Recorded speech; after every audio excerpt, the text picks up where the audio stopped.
Ok, bah écoutez, je propose qu'on attaque. Bonjour et bienvenue à tous pour cette conférence. Je m'appelle Yves Thuette, je pilote les travaux de l'Alliance immobilière pour la convergence numérique, qui est un regroupement en fait de 17 associations professionnelles de l'industrie immobilière et dont l'objectif est de faire adopter des référentiels d'interopérabilité. In fine, c'est pour la convergence numérique, naturellement. Donc, l'Alliance immobilière pour la convergence numérique, en fait, c'est un programme de travail avec des thématiques par cas d'usage, d'interopérabilité. Et en fait, on regroupe tous les métiers de la chaîne de valeur dans des workshops pour travailler sur des problématiques que tout le monde connaît, auquel tout le monde est confronté dans son quotidien en matière d'interopérabilité. On a commencé sur les plans pluriannuels de travaux. Bah voilà, historiquement, il y avait autant de plans pluriannuels de travaux que d'acteurs qui en produisaient ou qui en consommaient, et du coup, bah, on avait une variété de données et une qualité, une performance de processus sur tout ce qui est planification des travaux, pas performante du tout. Voilà, les PPAT arrivent en retard, ils sont pas forcément travaillés en profondeur parce qu'on fait tout sur Excel et de manière très artisanale.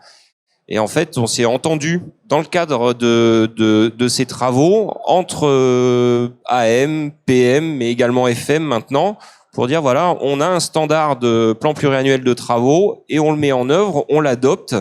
Et de grands acteurs comme ici La Française ou Groupama ou AXA EW, on dit ok, on change nos systèmes, on prend tous le même format et on demande à nos fournisseurs d'utiliser le même format pour être interopérables, digitaux, efficaces, productifs, conformes, etc., etc. Et on l'a fait sur un cas d'usage au départ, ça a bien marché, les plans pluriannuels de travaux, et maintenant on a 8 cas d'usage différents. On va en parler de certains en fait aujourd'hui, notamment sur la thématique énergie, les plans de comptage, des plans de comptage standards, des historiques de consommation standards, des inventaires d'équipements standards, sur des problématiques plus financières, des trames de gestion de charges locatives standards, des rapports d'observation de bureaux de contrôle standards également. Et notre rôle à la ICN, c'est de faire adopter, en travaillant dans la communauté, en faisant des expérimentations, en faisant ces workshops, ces référentiels pour que tout le monde se transforme. Et en fait, on est là aujourd'hui parce que toute l'industrie est en train de se transformer, et c'est ce qu'on va vous présenter aujourd'hui. Et on a regroupé pour cela un panel d'experts, métiers et techniques variés, pour pouvoir échanger sur la manière, quels sont les grands objectifs et les projets qui sont mis en œuvre par les donneurs d'ordre, on va dire, voilà, les grands acteurs métiers, et comment est-ce qu'on est en mesure d'y répondre, et comment travailler efficacement ensemble, plus avec des gens qui sont à la manœuvre en termes d'intégration de systèmes. Alors je vais laisser chacun se présenter là tour à tour, et on va commencer dans un premier temps par juste présenter qui on est. Je vais commencer par Monsieur Lafaille dans un premier temps. Bonjour à tous, donc Didier Lafaille, je travaille à la Commission de régulation de l'énergie, la CRE, et je suis directeur délégué à la prospective et à l'innovation. Merci Didier. Vous entendez tous bien ? Ouais, c'est bon, merci. Bonjour. Guillaume Dagan, Groupama Immobilier, Shift Impact Officer. J'adresse les sujets risques physiques et environnementaux au sein de la direction immobilière de Groupama Immobilier. Merci Guillaume. Blaise ? Bonjour, donc Blaise Sola. Je suis aujourd'hui à 2 titres présents dans cette table ronde. En tant que responsable de l'offre Smart Building de Artelia, qui est une boîte d'ingénierie, et en tant que vice-président de la Smart Building Alliance, en charge du Smart Building. Bonjour à tous, donc je suis Benoît Grigaud, je suis directeur développement de Equance Digital, qui réunit des équipes Axima, Ineo et Bouygues Energy Service, en tant qu'intégrateur de l'ensemble des couches digitales dont je vais vous parler, et je suis aussi administrateur de la SBA. Donc ravi d'être présent parmi vous aujourd'hui.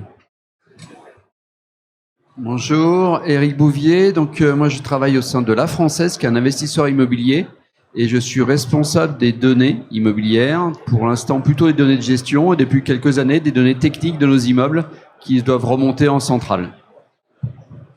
Merci Eric.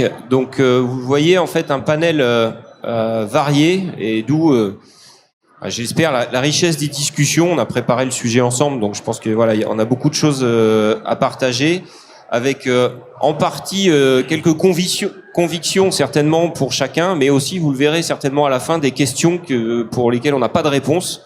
Et voilà, juste pour ouvrir le sujet, les travaux au sein de la ICN, et peut-être avec vous tous ceux que ça intéresse, d'essayer de répondre à ces questions et à ces challenges qu'on a, pour lesquels à ce stade on n'a pas forcément trouvé de réponse. Donc dans un premier temps, je vais juste fixer le tableau. Moi je suis consultant en fait indépendant, et je travaille dans ce secteur depuis 3 ans. Alors j'ai fait des dizaines, voire plus de 130 workshops avec toutes ces équipes métiers, donc je commence à bien savoir ce qui s'y passe.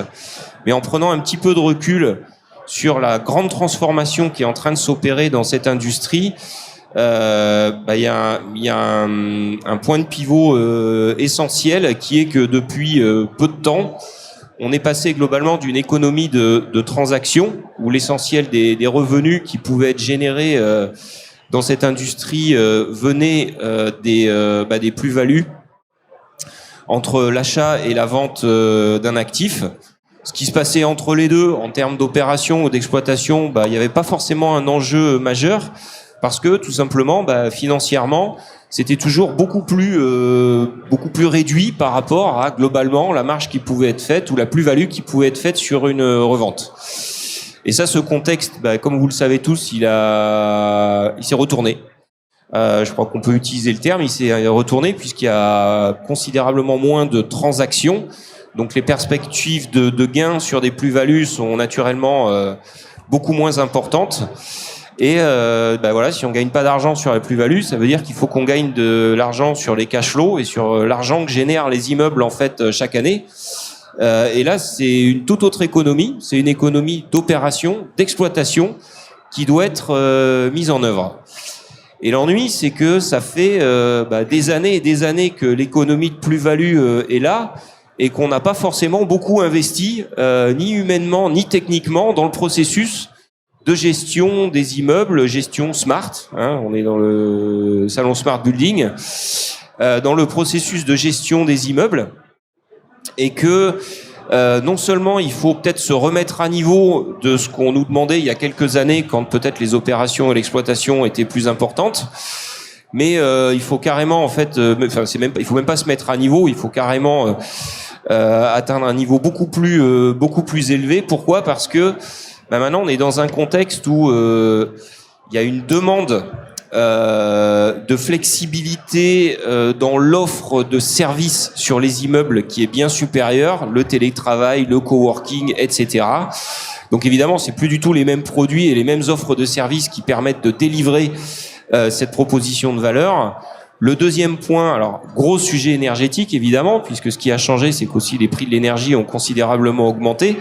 Donc comme maintenant on surveille les charges, évidemment on va s'occuper de savoir, il faut maintenant réussir à piloter les charges de manière beaucoup plus optimale, et en particulier le poste énergie.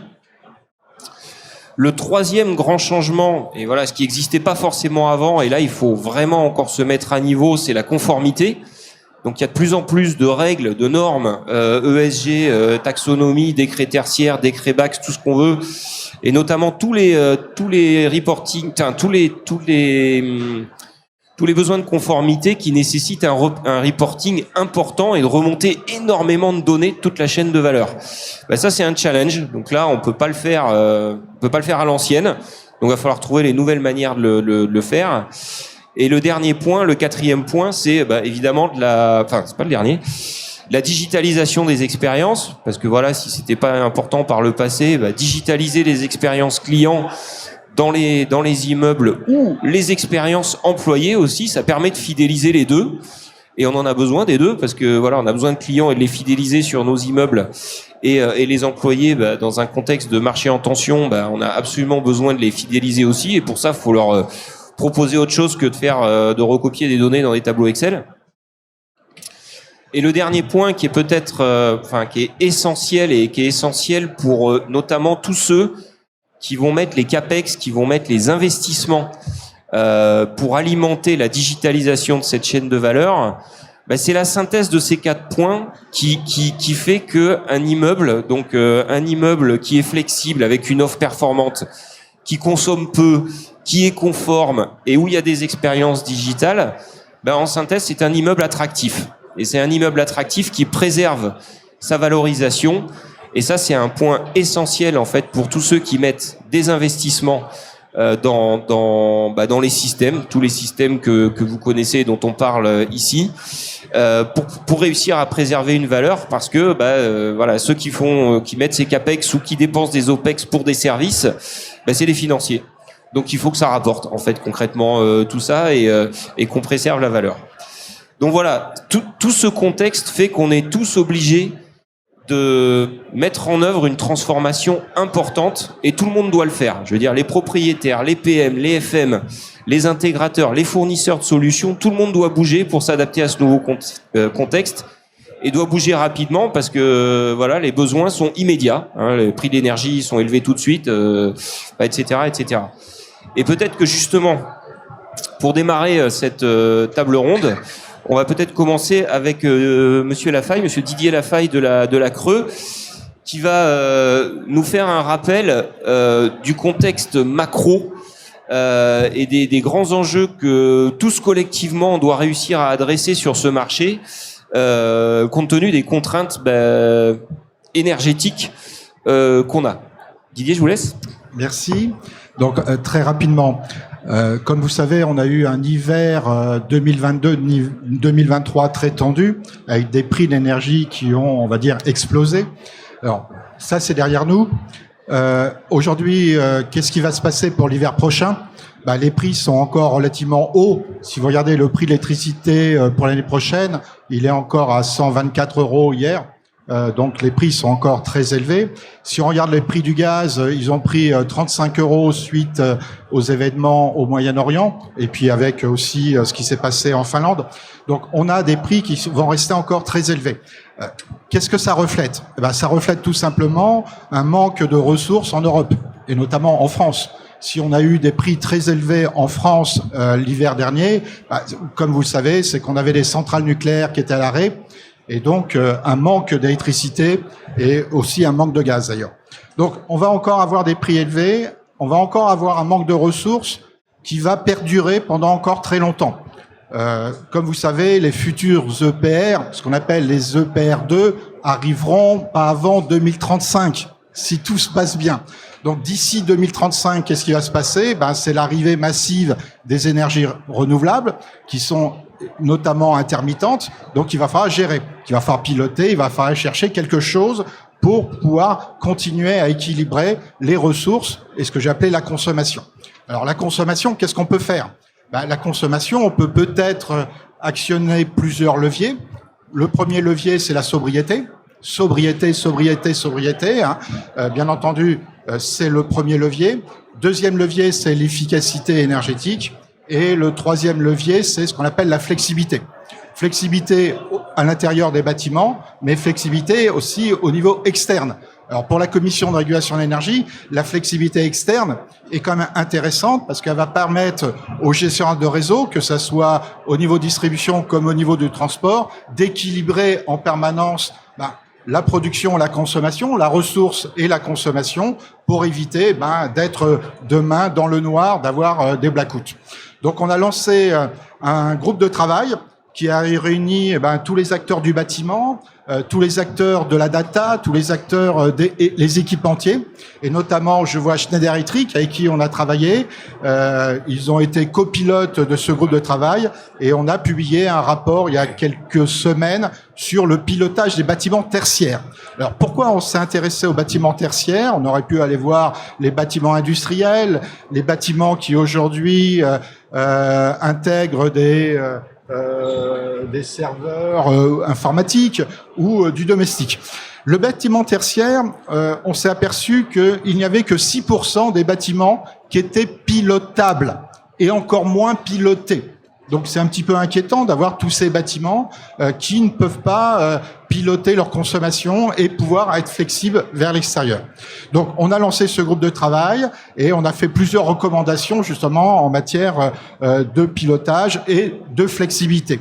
Alors je vous rappellerai que la flexibilité, on en a à plusieurs niveaux. On a ce qu'on appelle la flexibilité structurelle, c'est celle qui va être proposée, pour faire simple, par votre fournisseur d'énergie. C'est-à-dire que je vous donne un prix d'énergie et si vous êtes flexible, ce prix va baisser. Notamment pendant les heures de tension du système énergétique, les prix pourraient être moins chers si vous pouvez lui apporter à votre fournisseur de la flexibilité. Donc ça, c'est la flexibilité structurelle. Après, vous avez la flexibilité dynamique. Donc c'est-à-dire que si vous avez encore la possibilité d'être flexible, vous pouvez vous retourner vers un agrégateur et cet agrégateur va valoriser cette flexibilité sur les différents mécanismes de marché. Donc lui, il va en retirer un revenu et ce revenu permettra aussi de financer les investissements pour gérer cette flexibilité dans les différents bâtiments. Après, on a la flexibilité d'équilibrage. Donc, on s'approche du temps réel. C'est tout ce qui est mécanisme d'ajustement. Ce sont les services systèmes, réglage primaire, secondaire de fréquence. Et puis après, on a la flexibilité, la dernière, de sauvegarde avant le délestage. C'est ce qu'on a eu cet hiver, notamment les informations EcoWatt, vert, orange, rouge. Si vous faites pas quelque chose, on vous coupe. On va couper les Français. Donc, et toute cette flexibilité, on peut la valoriser. Et ce qui est intéressant, c'est qu'elle va permettre justement de rémunérer les GTB qu'il va falloir moderniser, qu'il va falloir piloter, et notamment qu'il va falloir ouvrir vers l'extérieur. Voilà l'enjeu. C'est ouvrir les flexibilités vers l'extérieur pour pouvoir rémunérer justement ces équipements et pouvoir demain continuer à équilibrer l'offre et la demande. Si on le fait pas, on aura des coupures. Je suis pas négatif, hein. On a passé le dernier hiver, on passera le prochain, celui qui arrive, si on est tous flexibles, si on apporte de la flexibilité au système électrique. Merci beaucoup Didier. En fait, c'est intéressant parce que on voit le challenge, la finesse de réglage et de pilotage dont on a besoin maintenant. Donc, on a dit tout à l'heure qu'on partait de loin, qu'on n'était pas encore très bien coordonné et avec tous les systèmes et les équipes en place. D'un coup, il va falloir non seulement faire de la GTB comme on faisait avant, mais beaucoup mieux, carrément du pilotage et de la flexibilité. Donc c'est pour ça qu'on est tous inscrits dans un programme ultra rapide de transformation. Autant le faire de manière coordonnée. Donc voilà, c'est notre objectif à l'AICN et à beaucoup d'associations, en travaillant notamment avec la SBA qui fait partie de l'AICN, qui est un des membres de l'AICN plutôt. Et donc on est tous coordonnés pour avancer vite ensemble. Alors vraiment. Justement, il y a tout un chapitre dans ce rapport sur le plan de comptage. Parce que se dire, on va faire la flexibilité, mais qu'est-ce qu'on peut faire en matière de flexibilité? Donc, pour pouvoir faire la flexibilité, il faut mesurer. Il faut savoir déjà comment je consomme, comment je peux modifier mon comportement, modifier mes consommations. Et sans plan de comptage, on ne peut pas y arriver. Il faut mesurer la façon dont je consomme. Et pas de façon globale. Avoir une mesure globale, ça donne rien. Si je veux faire de l'isolation de bâtiment, ça me donnera rien. Il faut savoir quelles sont les différentes consommations que j'ai dans un bâtiment, d'où le plan de comptage. Voilà, et travailler à l'échelle de sous-comptage. Alors nous, à l'AICN, c'est notre groupe le plus populaire, celui sur le standard des plans de comptage. On a sorti ce référentiel et on va l'expérimenter dans peu de temps. Je vais laisser la parole maintenant aux acteurs métiers pour dire, voilà, tous ceux qui, finalement, pour le compte de leurs immeubles, ont en charge cette transformation, pour qu'ils nous expriment en gros dans quelle direction ils partent et quels sont leurs objectifs et les challenges qu'ils rencontrent et tous ceux qu'on aura à régler ensemble. Je vais commencer peut-être avec Eric, la française. Oui. Donc moi j'ai l'habitude de dire à mon patron qu'il est comme le président des Philippines. En Philippines, il y a 2000 îles habitées. Et nous, on a 2000 immeubles habités, des immeubles qui sont de toute taille, qui sont soit des immeubles de bureaux, soit des hangars, soit des retail parks, soit des commerces. Et il faut qu'on arrive à piloter l'ensemble de ces îlots, les uns à côté des autres, mais avec une diversité. Nous, on croit beaucoup à la diversité des équipements dans chacun de nos immeubles. L'équipement, et on le voit au niveau de ce salon, il y a énormément d'équipements, énormément de sociétés qui proposent des outils, du matériel, et il faut trouver le bon matériel en fonction de l'immeuble que l'on veut équiper. Ensuite, on a un deuxième info que nous auquel on tient beaucoup, c'est qu'on a un certain nombre de partenaires qui interviennent sur nos immeubles. Les FM sont au niveau vraiment de l'immeuble en physique. Les PM ont une notion de surveillance et de pilotage des contrats. Et nous, on a une notion plutôt de pilotage financier de ces ensembles de ces immeubles. Il faut que les données soient partagées par l'ensemble des strates. Il faut que ce soit la même donnée qui circule. Déjà parce que le fait que la donnée circule, ça permet de la mettre en qualité. Et puis surtout, ça évite que chacun ait sa donnée dans son coin et que chacun ait sa propre valeur. Et vous disiez tout à l'heure que pour pouvoir piloter l'énergie, il faut déjà savoir combien on consomme. Cette donnée de consommation, il faut la partager. Il n'y a pas de raison qu'elle appartienne qu'à un seul groupe. Et que cette donnée, elle a pas la même valeur, elle a pas la même façon d'être traitée. Donc c'est vrai que le FM, j'ai tendance à dire qu'il travaille lui heure par heure. Le PM, il serait plutôt là à travailler mois par mois pour savoir est-ce que on respecte les objectifs. Nous, en tant qu'AM, la consommation annuelle de l'immeuble nous va très bien. C'est pas notre rôle de piloter heure par heure et d'aller régler avec la clé 12 la GTB. Alors, ça se règle pas avec une clé 12, mais la GTB sur site. Donc, il faut chacun garde ses prérogatives. Par contre, il faut que tout ça puisse communiquer. Et nous, notre objectif, c'est vraiment d'avoir des systèmes communicants. Ce que l'on ne faisait pas jusqu'à maintenant. Très clairement, aujourd'hui, nos 2000 immeubles, ils se pilotaient individuellement et on ne leur demandait pas de point central pour avoir un pilotage complet. Là-dessus, on peut dire que l'État nous a aidés avec le décret tertiaire, puisqu'il nous a obligés à nous préoccuper de ce qui se passait sur nos immeubles. Ce qui n'était pas le cas jusqu'à maintenant.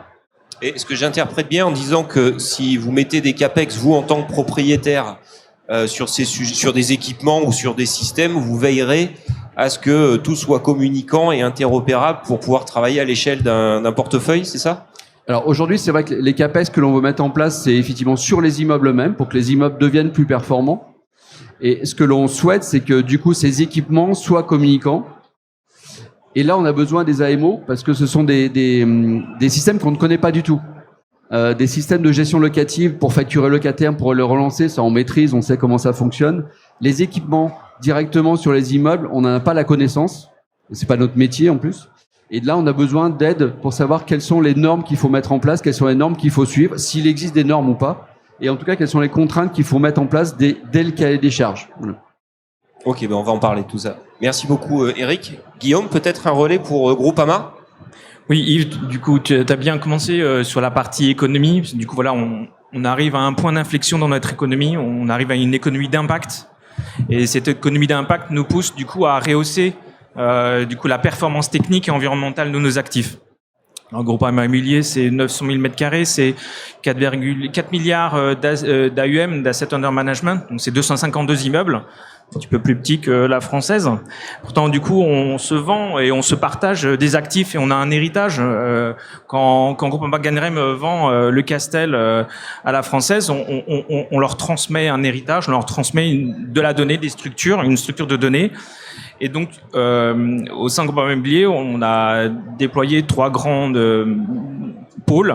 Le pôle énergie, le pôle suivi exploitation et puis le pôle suivi de la conformité. Pour le suivre avec des outils digitaux.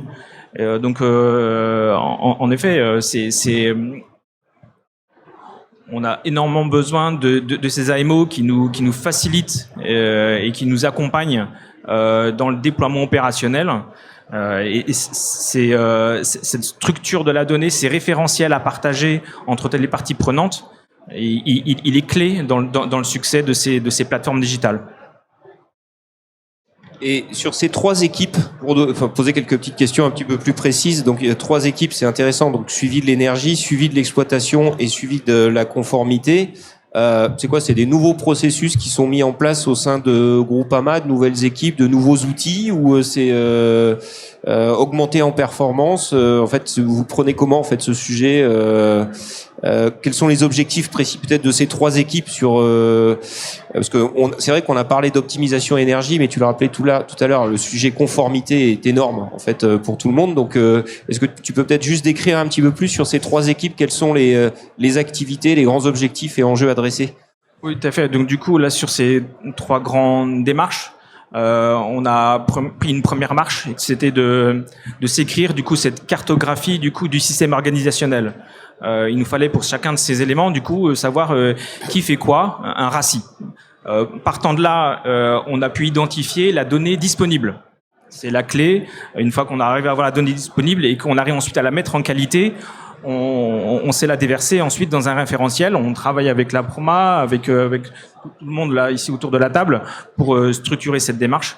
Donc chacun de ces pôles, énergie, suivi d'exploitation et suivi de la conformité, ont les mêmes modes opérandi sur le déploiement du coup de ces plateformes digitales. C'est des plateformes digitales différentes. Ok, il y a un outil derrière ou un projet d'outil ou pas encore? Vous êtes plutôt au stade de la réflexion pour le moment? Donc oui, tout à fait. Sur la partie énergie, depuis 2015, on a déployé des outils digitaux pour remonter la data qui vient des fournisseurs d'énergie. C'était le kilowatt facturé. Et que du coup on s'oriente vers descendre. Alors nous on a des molettes de 5, pas des molettes de 12, et du coup on vient ensuite aller récupérer cette data avec du sous-comptage. Donc c'est encore beaucoup de déploiements à mettre en place pour aller récupérer cette data à l'immeuble. Et donc ça c'est la plateforme digitale pour la partie énergie. Pour la plateforme digitale liée au suivi de l'exploitation, c'est en fait pas autre chose que digitaliser le contrat de maintenance. Vous savez, le contrat de maintenance, c'est un document en PDF plat avec de la donnée plate. Et pour la rendre vivante, voilà, on a structuré une plateforme qui est partagée avec toutes les parties prenantes, qui viennent juste, c'est un hub, et l'ensemble de toutes les parties prenantes viennent se plugger sur ce hub et nous déverser de la donnée qui est déjà disponible. Finalement, c'est assez low-tech, parce que finalement, cette donnée, voilà, l'ensemble de nous, toutes nos parties prenantes sont parfois, allez, je vais oser le mot, sont parfois égoïstes, ou en tout cas, ils n'arrivent pas à suffisamment bien valoriser du coup la valeur ajoutée. Et voilà, en structurant un référentiel dans lequel ces parties prenantes déversent leurs données et nous la partagent de façon agile, voilà, on réduit cette tour de Babel. Voilà, c'est très compliqué. Et sur la partie juste suivi la conformité, pour terminer, voilà, on a mis en place les points de surveillance fondamentaux qu'on a identifiés, et du coup l'ensemble de toutes nos parties prenantes viennent d'aller déverser des informations clés qui nous permettent du coup d'avoir au niveau de l'asset, parce que c'est une pyramide. Au niveau de l'asset, il a juste besoin d'avoir un cockpit du pilotage par la donnée, avec juste les 3 données essentielles dont il a besoin pour s'assurer que son actif il est conforme, il fonctionne, il y a du chaud, du froid, et que voilà. Ensuite, la deuxième strate, c'est le gestionnaire technique qui lui du coup a besoin d'avoir à la semaine du coup un peu la météo technique de son actif. Et ensuite la dernière strate, c'est en effet le mainteneur, et c'est lui qui a le plus de données. Et cette donnée, elle est importante. Ça nous permet de suivre du coup que les observations qui sont émises par les bureaux de contrôle sont bien remédiées.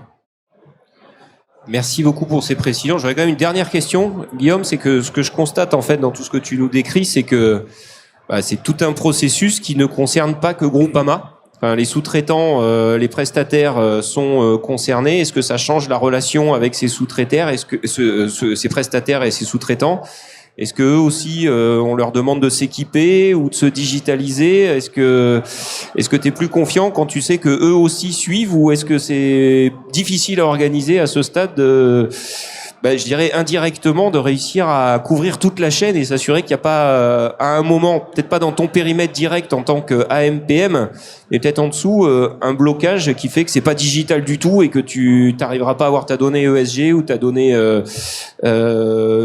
énergie, consommation, etc. Est-ce qu'il faut agir également sur l'écosystème et sur les prestataires? Alors oui, voilà, en effet, nos prestataires, on les embarque dans une démarche durable. Donc on les tire vers le haut. on joint du coup à leur contrat des clauses qui leur permettent du coup de s'élever aussi. Groupama, c'est au départ, hein, c'est des paysans. Donc vous savez ce que c'est le BSP, hein, bon sens paysan. Donc du coup, il faut retrouver un petit peu de bon sens paysan avec l'ensemble de toutes nos parties prenantes pour retrouver un peu d'agilité et de simplification. Et donc, à nos parties prenantes, on leur demande de se construire en effet ce petit programme qui nous permette de partager de cette donnée de façon agile dans nos écosystèmes qui sont l'écosystème de la française est différent de notre écosystème. On n'a pas les mêmes outils de gestion et pourtant il faut qu'on réussisse à se parler, il faut qu'on réussisse à se partager et donc c'est en imposant à nos fournisseurs en effet au sein du contrat avec ces clauses une structure de la donnée qui fera que demain l'ensemble des pratiques de la place arriveront sur des référentiels uniques et pour le partage de la donnée. Voilà, merci du coup ça rejoint évidemment notre action au niveau de l'AICN sur la mise en œuvre de ces référentiels d'interopérabilité, ces capacités à échanger les données. Et cette mise en œuvre, elle passe à travers les contrats. C'est pas juste de la bonne volonté, c'est pas juste, c'est clairement pas juste de la bonne volonté. Si c'est pas dans les contrats, ça ne fonctionne pas. Juste avant de parler à ceux qui sont plus dans la mise en œuvre intégration, peut-être une dernière, le commentaire d'Eric, en fait, sur, il n'y a pas forcément de réponse, mais sur l'action à faire au niveau des fournisseurs, prestataires, etc., qui sont forcément embarqués en fait dans tout ce que tu veux faire, toi, au niveau de ton portefeuille. Est-ce que toi aussi, tu dois aussi les embarquer? Quels sont les challenges en fait pour faire ça? Parce que toi, tu dois te transformer, mais eux aussi doivent se transformer. Comment est-ce que vous vous coordonnez par rapport à ça? On a plusieurs niveaux, plusieurs cercles. Donc nous, on va essayer d'embarquer déjà nos PM, de mettre des clauses dans les mandats de gestion pour que du coup les PM soient obligés de remonter de l'information. Eux-mêmes vont mettre des clauses dans les FMR, eux-mêmes vont mettre des clauses au niveau de l'acquisition de nouveaux équipements. Et du coup, c'est une chaîne. Mais le point de départ, c'est l'AM, puisque c'est lui qui va aussi définir les CAPEX à mettre en place. Sachant qu'aujourd'hui, on n'est pas dans une période de CAPEX à volonté, hein, je pense que ça n'aura échappé à personne, mais que par contre, les immeubles, l'énergie est la priorité du moment. Donc du coup, ces CAPEX vont être orientés. On fera peut-être un peu moins de peinture, un peu moins de moquettes, mais un peu plus d'équipements lourds qui nous permettront de mieux maîtriser les consommations énergétiques et le confort de nos occupants. Puisque sobriété énergétique ne veut pas dire qu'on doit dégrader le confort des occupants. Parce qu'il faut aussi qu'on garde nos locataires. C'est quitte la palissade, mais quand même, là ici, je ne sais pas quel est le niveau de confort, mais par exemple, moi j'ai froid. Donc parce que c'est un hangar et que voilà, c'est pas fait. Donc peut-être qu'au niveau énergétique, il est très performant, mais au niveau des occupants, ce ne sera pas une belle performance. Et donc, je vais perdre mes occupants. Voilà. Ok, merci beaucoup, Eric.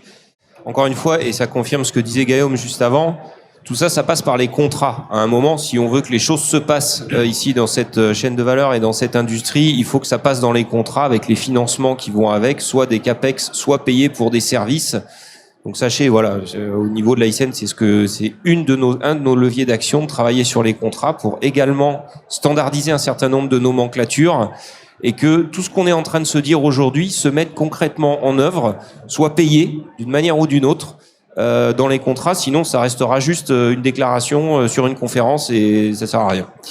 Je vais passer la parole en fait à ceux qui justement vont accompagner et quelque part accélérer cette transformation, parce que si on fait le constat au départ que l'industrie a un peu perdu ou beaucoup perdu l'habitude de piloter finement, de gérer les opérations, l'exploitation, ça n'empêche pas que l'enjeu c'est d'aller très vite.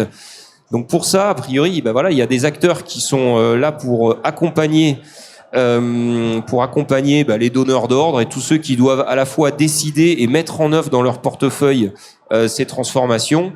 Et c'est pour ça que je passer la parole peut-être d'abord à Benoît d'Equans dans un premier temps pour qu'il à la fois nous décrive sa proposition de valeur et comment est-ce qu'il va accélérer, aider tout le monde à accélérer ce mouvement, mais également nous faire part de ses interrogations, c'est-à-dire que on est tous presque, on a juste passé la ligne de départ quelque part en essayant de courir très vite, mais tout n'est pas structuré, on n'est pas sûr d'aller très vite tout de suite, justement. Donc il y a peut-être des blocages, des freins. Et donc entre Blaise et Benoît, c'est ce qui m'intéresse de savoir, voilà, s'il y a des blocages et que certains appartiennent notamment aux acteurs métiers, donneurs d'ordre, sur leur manière de gérer leur projet. Ben, toutes les recommandations sont les bienvenues et on les travaillera notamment à la SBA, mais aussi à la ICN, évidemment. Benoît ? Oui, merci. Donc, effectivement, nous, notre positionnement Equance Digital en tant qu'intégrateur du digital, c'est ce qui nous fait lever le matin, c'est d'allonger la durée de vie des bâtiments existants.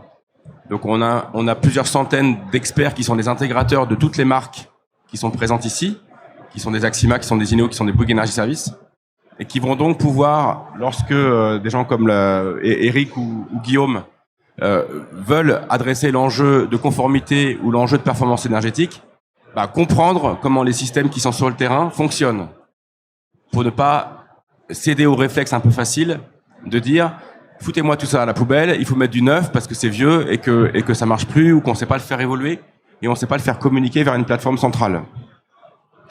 Notre première proposition de valeur, c'est ça, c'est comprendre les systèmes qui sont installés aujourd'hui sur les bâtiments existants, qui seront pour 80% ceux qu'on aura en 2050. On voit bien que la construction du neuf, elle chute.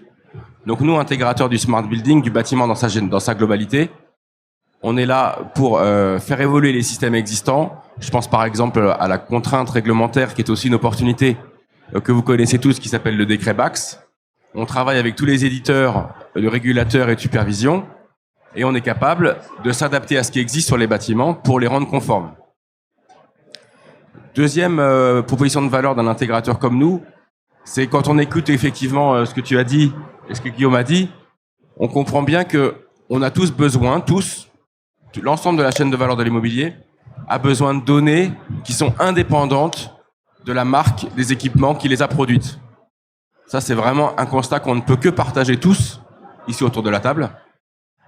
Et donc, c'est notre ADN, ça, de comprendre comment les équipements existants fonctionnent, de récupérer ces données-là et de les exposer, de les partager à l'ensemble de la chaîne de valeur, de l'investisseur jusqu'à l'usager, en passant par l'asset, par le property, par le FM.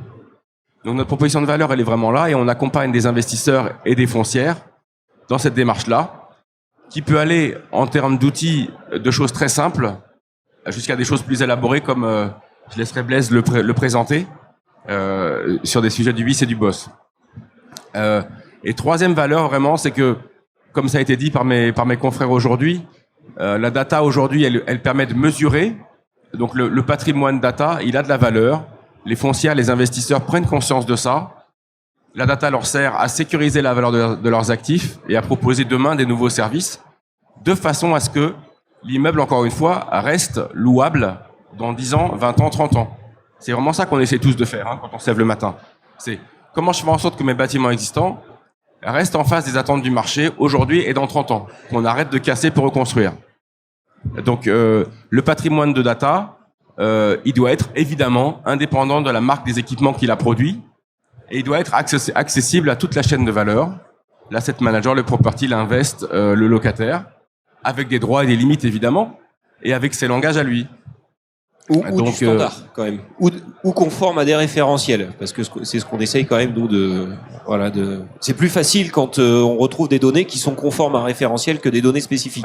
J'irai même plus loin que ça, Yves, ça passe par l'existence d'un référentiel. Ouais. Nous, on aura rarement un avis sur quel est le bon référentiel, même si on sera ravis de participer à la discussion. Mais il faut qu'il y en ait un qui soit choisi et qu'après ça, il y ait un certain nombre de tables d'échange entre ce référentiel central et les autres référentiels qui existent. Et il ne s'agit pas de centraliser les données au même endroit. Elles peuvent être stockées dans plein d'endroits différents. Mais elles doivent être accessibles pour l'ensemble de la chaîne de valeur via un référentiel unique. Tout à fait. Merci. Blaise ? Alors moi, je suis très content d'être là aujourd'hui parce que c'est la première fois que j'entends parler de capital et de changement de paradigme. En fait, tout ce qu'on fait aujourd'hui et depuis pas mal de temps pour certains d'entre nous, c'est de travailler sur le capital immatériel que représente la donnée. Et pas que la donnée, mais ce que la donnée permet de faire. Dit autrement, et c'est ce que vient de dire mon voisin, l'enjeu, c'est la performance des bâtiments sur une durée relativement longue. Mais cette performance, Si vous prenez votre voiture, par exemple, la performance, elle décline avec le temps. L'enjeu qu'on a aujourd'hui à traiter, c'est que la performance des bâtiments soit la même pendant 30 ans, voire augmente. Dit autrement, vous avez entre les mains des bâtiments, des biens, qui sont aujourd'hui avec énormément de matériel. Ce matériel, certaines personnes savent le faire fonctionner, dans le meilleur des cas, 6% des cas. Et dans les autres cas de figure, ce matériel ne sert à rien ou à peu de choses. Hier encore, dans mon propre bureau, j'avais froid et il faisait 19 degrés alors que on est au mois d'octobre en fait. J'ai pas compris. La clim marchait à fond. Donc ça veut bien dire qu'on maîtrise pas ces sujets-là, clairement. Et je ne mettrai personne à défaut. Bon, la réalité, c'est que on parlait de biens qui avaient un capital matériel, qui aujourd'hui sont peut-être moins intéressants que les capitales immatériels que l'on est en train de construire et dont on prend conscience. Donc ça, c'est extrêmement positif et c'est ça qui me rend heureux. Après, pour passer d'un monde à l'autre, il y a un enjeu qui est clé, c'est l'accompagnement que l'on doit faire auprès et des utilisateurs et des professionnels. En fait, clairement, il faut qu'on change quelques règles du jeu et l'enjeu d'associations comme l'AICN qui travaille sur des protocoles, sur des niveaux de données et des échanges de données, c'est extrêmement important. Et la Smart Building Alliance, on a aussi cet enjeu-là. Et le gros intérêt de ce type d'association, c'est qu'on retrouve l'ensemble de la chaîne de valeur. Et qu'on peut tous autour de la table se mettre à discuter et avoir une vision globale pour ensuite prendre les bonnes décisions. Et ça, c'est extrêmement puissant et ça nous permet d'avancer vraiment vite. Maintenant, clairement, l'enjeu, il part de l'investisseur qui décide effectivement ou non de donner cette valeur à son bien. Et là, c'est peut-être le début d'une nouvelle histoire. Voilà, nous, ce qu'on essaye de faire, c'est de favoriser justement ce dialogue entre directement, tous les workshops qu'on fait à la ICN regroupent des propriétaires, des directeurs immobiliers, des PM, des FM, des intégrateurs, des équipementiers, etc., etc. Tout ça pour que le dialogue soit direct et qu'on arrive ensemble à trouver, identifier et mettre en œuvre les solutions. Est-ce que vous auriez, par rapport à votre expérience, Benoît et Blaise, quelques bonnes pratiques à recommander aux donneurs d'ordre pour attaquer ces projets, en dehors du fait évidemment de faire appel pour accélérer les choses à des experts pour les accompagner, mais c'est surtout de dire qu'est-ce qu'il faudrait qu'on fasse mieux en tant que donneur d'ordre pour que ça se passe mieux, qu'il y ait un meilleur rendement de tous ces investissements, que les projets d'intégration se passent mieux. Et que du coup on travaille nous dessus en amont pour que nos appels d'offres et toutes nos demandes soient mieux structurées, plus performantes et que ça marche mieux in fine et plus vite, etc. Moi j'aurais 2 éléments de réponse et puis je te passe la parole, Blaise. Le premier élément de réponse, c'est qu'on doit tous exploiter ce qui existe déjà, c'est-à-dire tous les groupes de travail qui ont réfléchi là-dessus, ont fait des livrables qui existent et qui doivent être exploités. La SBA a produit le référentiel Ready to Service R2S qui existe, qui est dans le domaine public. Ça doit être une des données de réflexion dans l'ensemble des opérations de rénovation ou les quelques opérations neuves qui vont encore exister. Premier élément de réponse. Et deuxième élément de réponse, ça a été dit par, je crois, toi, le temps de l'immobilier est un temps long, le temps de la tech est un temps court. Donc, s'adresser aux éditeurs lorsqu'on veut réfléchir à l'échelle d'un patrimoine, c'est pas forcément la meilleure des approches, dans la mesure où les intérêts économiques et l'ADN et le business model des éditeurs est pas forcément en phase avec cette volonté d'ouverture de la donnée et de continuité de la donnée. Donc l'un des conseils qu'on a et qu'on voit mis en œuvre par les consultations de certains invests et certains foncières, c'est de dénoncer des exigences de performance ou d'ouverture de la donnée que les partenaires de la chaîne de valeur aval iront chercher auprès des équipements existants. Et non pas d'aller chercher un partenaire technologique qui est censé avoir la réponse magique à l'ensemble des sites, l'ensemble des technos, l'ensemble des enjeux. Ça n'existe pas, ça. Donc, le conseil et ce qu'on constate, nous, dans les consultations, c'est des exigences de performance métier énoncées par les invest asset managers qui sont ensuite traduits par des outils, des passerelles, des connexions entre des systèmes terrain existants. Voilà. Ok, c'est donc d'avoir les idées claires plus sur ce qu'on veut en termes de performance sur le besoin. Alors, plus les idées claires sur le besoin que la solution, à la limite, quelque part. Oui, c'est la fameuse question du make or buy. C'est pas le métier d'un immobilier de savoir quel est le meilleur boss de la place. Ouais. C'est pas mon métier de savoir quel est le meilleur moteur pour ma voiture. Moi, je veux qu'une voiture qui consomme 7 litres au 100. Voilà. Et qui accélère un peu quand j'ai envie d'accélérer. Bah, je passe ce cahier des charges à un broker qui va aller me proposer 3 voitures qui répondent à ce cahier des charges. Ok. D'où l'importance de l'AMO aussi, évidemment, dans toutes ces réflexions, hein. On a fait un événement avec un investisseur assez connu récemment à Paris, et certains d'entre vous étaient là. Il y a 2 conseils forts qu'on met en avant à chaque fois. Prenez un AMO, et puis prenez un intégrateur smart. Merci, merci Benoît. Blaise?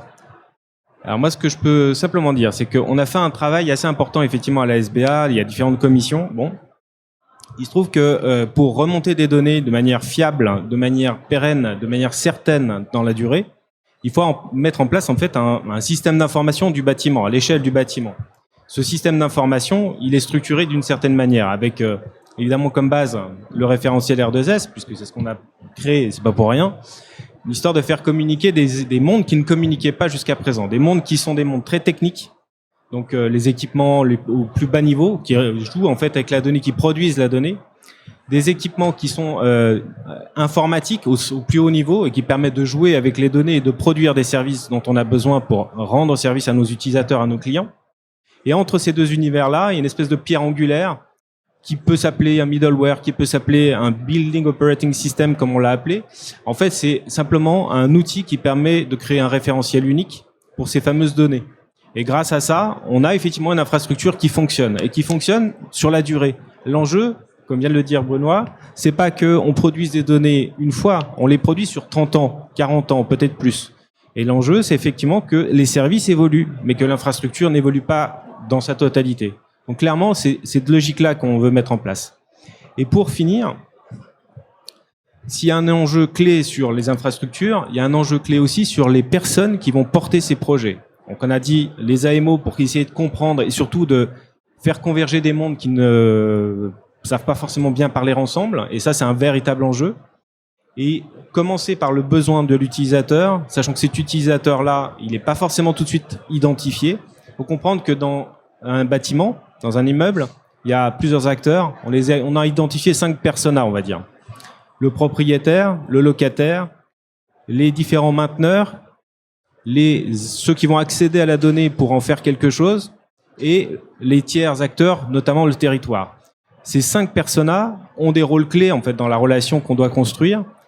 Et pour arriver à répondre à l'ensemble de leurs enjeux, il faut des professionnels qui soient capables de se connecter à l'ensemble de ces enjeux-là. Toute la difficulté, en fait, réside dans cette gestion de la relation à plusieurs niveaux. Et donc, ça veut dire clairement qu'il y a toute la chaîne de valeur, toute la profession doit petit à petit évoluer pour répondre à ça. Ouais, je confirme. Cela dit, j'ai une interrogation, moi, en fait, quand même, par rapport à ça, parce que ce que je vois à travers tous les groupes et tous les workshops, c'est que autant il y a cette espèce de connectivité qui s'organise à l'échelle de l'actif R2S avec tous ces systèmes qui vont aller prendre des données dans des couches très basses et évidemment que pour Eric ou pour Guillaume, on va pas aller chercher les données à cette échelle-là, nous. Mais ce que je vois moins, en fait, à ce stade, c'est la connectivité avec les systèmes qui vont consommer ces données ou qui vont piloter par rapport à ce dont on parlait tout à l'heure pour la Creuse, c'est-à-dire piloter la flexibilité. C'est vraiment, ça doit fonctionner dans les deux sens. Entre les systèmes de gestion de patrimoine, je sais pas, des GMAO ou des systèmes plus energy management système, et l'intégration entre ce domaine très technique qui est à l'échelle de l'actif et probablement ces solutions qui vont se développer pour gérer l'énergie à l'échelle d'un portefeuille. Est-ce que c'est une réalité, ça, ou est-ce que c'est encore un gros chantier devant nous? Non, c'est une réalité. En fait, si on voit alors, je vais vous donner des images parce que c'est encore ce qui est le plus parlant. On peut voir un immeuble comme un serveur qui produit des données. Si on rentre dans le serveur, on peut aller jusqu'au microprocesseur qui, lui, doit être piloté. Et ça, c'est ce qu'on fait aujourd'hui. Mais si on voit l'immeuble comme un serveur, ce serveur produit de la donnée, il peut se connecter à d'autres serveurs, à des bases de données ou dans le cloud à des services qui donnent accès à ce serveur. Et on peut piloter ce serveur, comme on peut piloter un immeuble. On peut lui donner des ordres très fins, comme on peut remonter simplement sa performance globale.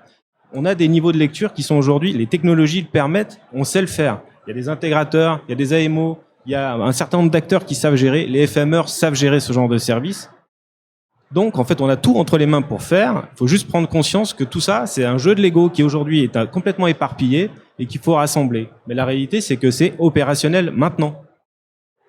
Ouais, alors c'est opérationnel maintenant. J'aurais quand même une dernière question là-dessus. Alors, je demande pas forcément de répondre parce que je crois dans nos discussions préalables, on n'a pas forcément trouvé la réponse, mais je vais citer. Le sujet. Enfin, je vais prendre le sujet par le côté pérennité. En fait, se dire qu'il y a les solutions technologiques pour réussir à optimiser, piloter, oui. Pérenniser ces installations, c'est quelque chose, c'est un enjeu où déjà on n'a pas forcément le recul parce que ces installations ultra modernes, elles sont généralement récentes et on n'a pas forcément constaté qu'au bout de quelques années, c'était toujours, ça produisait la performance initialement prévue. Et je vais citer Cyril Pouet qui s'était exprimé, le DG de SPI Facilities, qui s'était exprimé lors de la conférence du JMELEC en mai, je crois, et qui avait dit voilà, il y a 6% des bâtiments tertiaires qui sont équipés et il y en a que même pas 30% qui sont toujours efficaces. Donc je sais pas si vous avez un commentaire, peut-être Didier. Oui. Merci Yves. J'entends que on peut utiliser l'existant et c'est là où je m'interroge. Est-ce que c'est suffisant d'utiliser l'existant quand il y a que 6% de bâtiments qui sont pilotables? Moi, sur cette table ronde, ce que je retiens, c'est partage de la donnée. Normalisation, digitalisation, cartographie, agilité, interopérabilité, bon sens paysan, j'adore, bon sens paysan, comprendre les systèmes existants. Est-ce que, avec les bâtiments actuels et les GTB, qui ne sont plus du tout utilisés, qui sont pas pilotables, etc., c'est suffisant pour les mécanismes de marché de demain? Je vous rappelle, on va avoir de plus en plus d'énergie renouvelable, intermittente, on aura besoin de plus en plus de flexibilité de la production, mais également de la consommation. On va devenir tous consommateurs. Est-ce que les systèmes existants vont nous permettre de le faire? Je suis pas persuadé. Voilà. Je ne pas le débat, mais je suis pas question. persuadé. Non, mais c'est super de poser cette question en fait maintenant parce que, enfin, je sais pas, à moins que vous ayez des réponses, peut-être tout de suite Benoît ou les autres. Ma contribution à cette question-là, qui est évidemment très importante, c'est il y a quand même des situations différentes d'un investisseur d'une foncière à une autre. C'est déjà un sacré chantier que de s'attaquer à la performance énergétique et de déployer justement des GTB qui permettent de vraiment éteindre un étage, scinder en 3 une salle de réunion qui est trop grande, etc. Et donc il y a des foncières et des invests qui s'attaquent à ce chantier-là, et c'est déjà pas simple. Et là-dessus, les technos, elles sont matures, et c'est du quotidien pour nous de réaliser des passerelles entre des GTB, des GMAO, et d'avoir des contrats, d'entretien, de maintenance de GTB existantes pour cet enjeu performance énergétique, conformité réglementaire et capacité à éteindre un étage divisé en 3 une salle de réunion. D'accord, ça existe, c'est mature et c'est déjà un sacré enjeu. Je ne vise personne, mais c'est déjà un sacré enjeu pour les foncières et les invests. Après ça, quand on va aller plus loin dans ce que vous dites, c'est vrai qu'on arrive sur des territoires où c'est moins écrit. Par contre, on parle pas forcément d'high-tech et de trucs super compliqués. Hein. On parle beaucoup plus souvent de croiser les données existantes qui amènent de la valeur. Je pense par exemple ici Viparis. Est-ce qu'ils ont besoin de savoir, alors mis à part la contrainte de sécurité incendie, je suis pas sûr que Viparis ait besoin de savoir si on est, je dis n'importe quoi, 57 ou 59 ici dans la salle maintenant. Ils ont peut-être envie de savoir si on est moins de 10 ou si on est plus de 50. Parce que moins de 10, ça veut dire que la salle elle est trop grande et qu'il faut, pour garder les locataires, comme tu disais, faut avoir des salles plus petites. Et si on a plus de 50, ça veut dire que les gens sont pas à l'aise, que les locataires vont se tirer et que les gens ont chaud, etc. Donc, pour répondre à cette question-là, on n'a pas besoin de déployer de nouveaux équipements ou de mettre en place de nouveaux contrats ou d'inventer la poudre. Hein. On a besoin de croiser les données comme les connexions Wi-Fi de nos portables, l'éclairage et la qualité de l'air. Avec ça, on a, avec une marge d'erreur importante, la réponse à la question que je vous ai posée. Donc on n'est pas sur des nouveaux métiers et des solutions très complexes. Voilà. Et après ça, ce qu'a dit Blaise, mais que je vais te laisser poursuivre, la nouvelle génération des outils pour les foncières les plus avancées, comme le BIS et le BOSS, oui, amène à une redistribution des cartes, et toutes les réponses ne sont pas encore présentes. Nous, on intervient dans le build de ces solutions-là, et on a envie d'intervenir dans l'exploitation de maintenance de ces solutions-là, mais c'est un peu tôt pour dire la tournure que prendra ce marché-là. Oui, c'est ça. En fait, le sujet, c'était la pérennité et l'exploitation maintenance de ces solutions complexes, smart, ultra digitales. Il n'y a pas que du complexe. Il faut pas qu'on explique tout le temps que c'est complexe et que c'est cher et que c'est long. Non, mais j'ai pas dit ça. Mais pour autant, c'est pas la même chose que, enfin, c'est comme de maintenir une voiture moderne par rapport à une 2 chevaux. C'est pas du tout le même exercice de maintenance. Eric, peut-être un commentaire? Oui, 2 choses. Si demain j'avais autant d'argent que je voulais, je pouvais changer toutes mes GTB de mes 2000 immeubles, je le ferais. Mais je le ferais pas parce que j'ai pas les fonds. Donc, déjà. Deuxièmement, les fournisseurs de GTB peuvent pas me changer mes 2000 GTB sur mes 2000 immeubles. Ils n'en sont pas capables.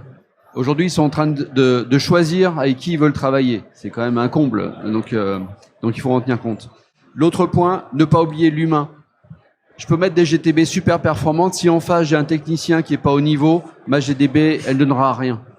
Et ça, il faut un gros effort pour monter en compétence et l'ensemble des personnes qui s'occupent des immeubles, qui aujourd'hui ont le bon sens, alors moi, le bon sens paysan, le bon sens père de famille.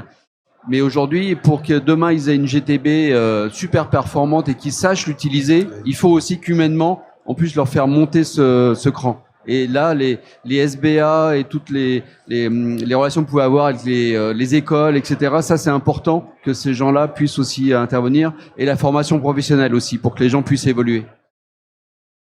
Oui, Guillaume. Oui, donc Eric, on est complètement alignés.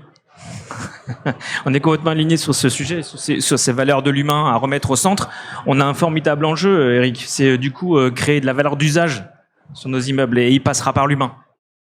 Voilà, ça c'est et donc ce travail d'appropriation par les gestionnaires techniques, c'est une des clés du succès. Alors, je complète en disant que je pense que là, les fournisseurs de solutions ont vraiment un rôle à jouer. Parce que si on unifie, si on standardise et si on simplifie le mode de gestion de ces équipements, c'est évidemment, on aura beaucoup plus de gens pour les piloter que si on a des systèmes très spécifiques à chaque fois.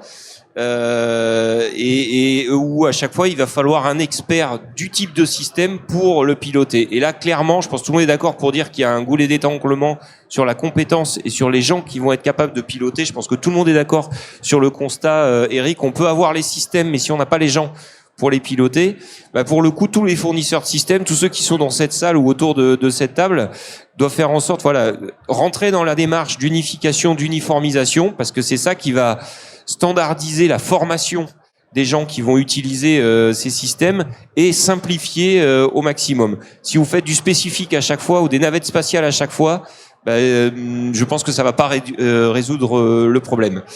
On arrive au bout, en fait, de cette table ronde. Je ne sais pas s'il y a des questions dans l'assemblée. Ouais, je peux vous demander d'amener le micro. Merci.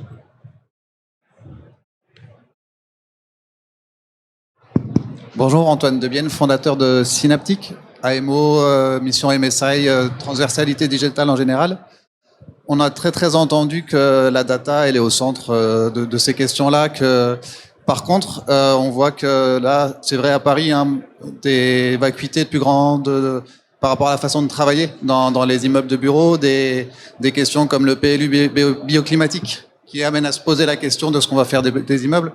C'est pas qu'une question qu'on voit en France, hein, on le voit à Londres, à Singapour. La question qui se pose, c'est on est très focus sur les bureaux et il y a des réflexions qui se mènent à se dire ces bâtiments-là, est-ce que ça doit être juste un bureau, est-ce que ça doit être un lieu de vie, est-ce que ça doit être de l'école?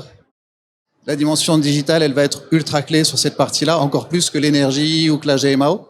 Est-ce que à l'Alliance, vous avez commencé aussi un peu cette réflexion sur la part de changement des usages des foncières? Je pense que c'est quelque chose d'intéressant aussi, c'est-à-dire que on peut plus continuer comme on continue, on le sait, mais est-ce que cette part de digital et la réflexion qui va autour, vous l'avez déjà un petit peu embrayé à l'Alliance, quoi?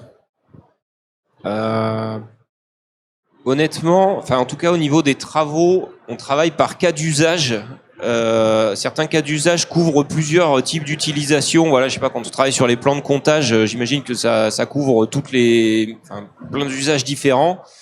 Mais on n'a pas eu à ce stade d'approche. Ça veut pas dire que ça viendra pas dans le futur, d'approche sur sur ces nouveaux usages. Peut-être qu'on a pris le sujet en adressant vraiment des cas d'usage très basiques au départ. Fournir un certain nombre de données de référence clés dans tous les processus opérationnels et de base, clés et de base, on va dire. Après, tout ce qui est utilisation ultra perfectionnée, peut-être que c'est moins... J'espère que ça aidera à ces utilisations et à ce que ça soit plus facile après de bâtir des services perfectionnés, flexibles.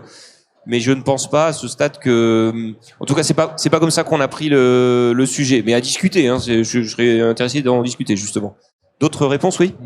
À la Smart Building Alliance, on a eu une réflexion à un moment donné sur les changements de destination de bâtiments, en fonction effectivement des usages qu'on a identifiés au démarrage et qui peuvent être amenés à évoluer dans le temps. Un des enjeux clés, c'est de dissocier complètement l'infrastructure physique des usages, donc du digital, et être en capacité d'apporter les réponses en fonction de ce que l'on veut faire à terme. Je vais donner un exemple très simple. Vous n'aurez pas besoin du même type de mouvement d'air quand vous êtes dans des bureaux, par exemple, de renouvellement d'air, que quand vous êtes dans une résidence, donc dans un hôtel, par exemple. Donc c'est le genre de réflexion qu'il faut avoir pour dissocier ces deux-là, découpler en fait l'infrastructure du digital et du service. C'est les seuls points sur lesquels on a vraiment une convergence de points de vue, on va dire. Merci Blaise. D'autres questions ?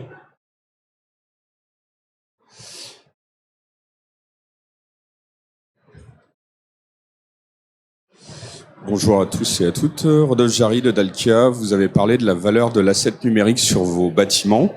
Est-ce que vous avez un ordre de grandeur du pourcentage que cela amène en termes de valeur supplémentaire sur vos assets ?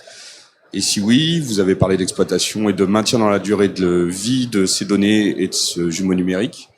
Qu'est-ce que vous prévoyez de mettre dans les appels d'offres de vos contrats d'exploitation maintenance ?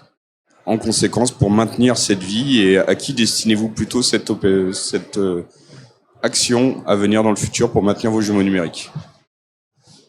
Vas-y, Guillaume, oui. Merci pour la question. En effet, donc là, je reformule. Hein, on n'a peut-être pas tous très bien entendu. C'est qu'est-ce qu'on mettrait dans les appels d'offres, c'est ça, pour réussir à atteindre l'objectif et la cible ? Je vais reformuler rapidement en 3 points. Quelle est la valeur en pourcentage de votre patrimoine de l'asset numérique vous envisagez quelle est la projection de la valeur ? Et qu'est-ce que vous envisagez comme action de vos exploitants divers et variés pour maintenir cette valeur ? Simplement. Ouais. Vas-y, sinon je pourrais répondre. Alors du coup, sur le pourcentage de l'asset numérique, peut-être... Eric, peut-être, tu peux... Oui, alors, aujourd'hui, il n'y a pas de pourcentage. Ce que l'on sait, c'est que la numérisation de l'ensemble de l'actif, de ses consommations, de tout ce qu'on a fait sur l'actif, permet de pas baisser la valeur. C'est déjà, à ce stade-là, c'est déjà un grand point. Et pourquoi ça permet de pas baisser la valeur ? C'est parce que, du coup, on donne confiance à l'acquéreur, puisqu'on lui montre, entre guillemets, porte ouverte sur l'immeuble, il voit tout ce qui s'est passé, et donc, du coup, il met moins de réserves, et ça permet de maintenir la valeur, ce qui est déjà très important. En plus, cet actif numérique nous permet, nous, de piloter. Et ce que l'on se dit toujours, nous, au sein de la Française, c'est qu'au niveau de ces immeubles, et donc des données numériques, en tout cas de ce que représentent les données numériques de l'immeuble, on est juste des passeurs. Nous, on prend l'immeuble à l'instant T, on va le revendre dans 5 ans ou dans 10 ans. Ces données-là devraient appartenir à l'immeuble, au même type qu'on vend l'ascenseur, qu'on vend la chaufferie, qu'on vend, etc. On devrait vendre ce jumeau numérique, entre guillemets, ce patrimoine, et du coup, ça devrait faire partie du package. Aujourd'hui, on est loin. C'est pas, voilà, c'est pas, je sais pas, j'annonce quelque chose, hein, c'est qu'on en est très très loin. Mais si on pouvait le faire sur quelques immeubles, ce serait très bien. Après, on a le problème, et ça, il faut plus jamais l'oublier, c'est que dans mon immeuble, enfin dans mon parc immobilier, j'ai 95% de mes immeubles qui sont des immeubles anciens, existants, et j'ai 5%, et encore c'est en train de diminuer, de VFA qui sont livrés chaque année. Donc il faut équiper ces anciens immeubles et il faut les maintenir, et changer tous les équipements, c'est pas du tout ISR.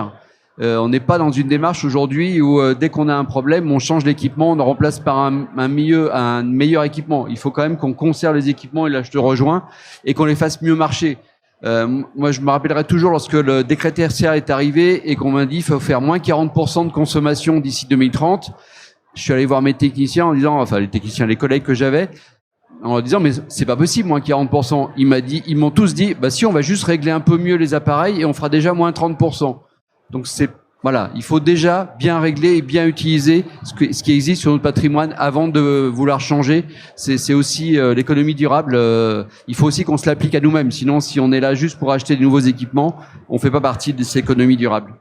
Ouais, et puis ces 30% viendront de la meilleure coordination qu'on aura entre nous. Donc voilà, tout le sujet de l'interopérabilité est clé, mais les deux questions sont très intéressantes. Et pour répondre très rapidement, on lance des groupes de travail au sein de la ICN avec les experts. Je crois que c'est l'IEIF, quelque chose comme ça, simplement pour les mettre dans la boucle et que ces gens participent en fait à ces travaux de transformation et qu'ils aient un regard peut-être plus précis sur ce qui est en train de se faire,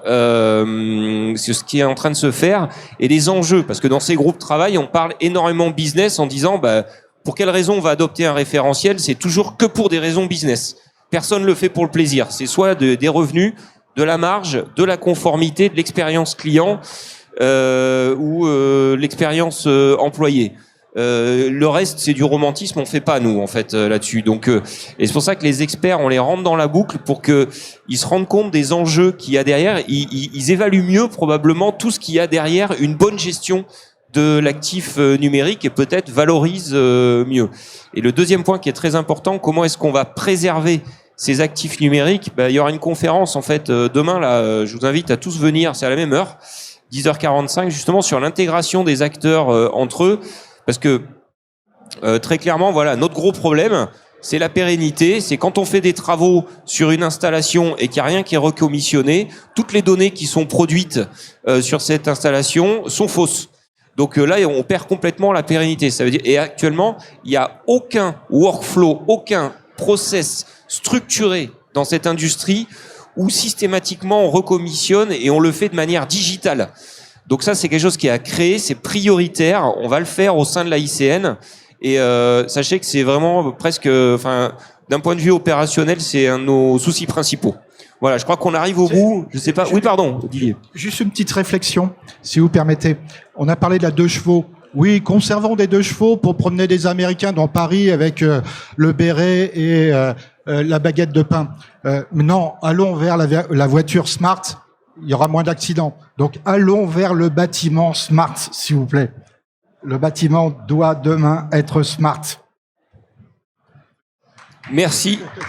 Merci à tous pour tous ces échanges. Et puis, écoutez, on peut discuter, tous ceux qui sont intéressés. On se retrouve demain. Il y a une conférence sur l'intégration des acteurs entre eux et qui est un sujet essentiel pour arriver à faire des bâtiments smart et de l'exploitation smart et durable et pérenne. Merci à tous. Merci.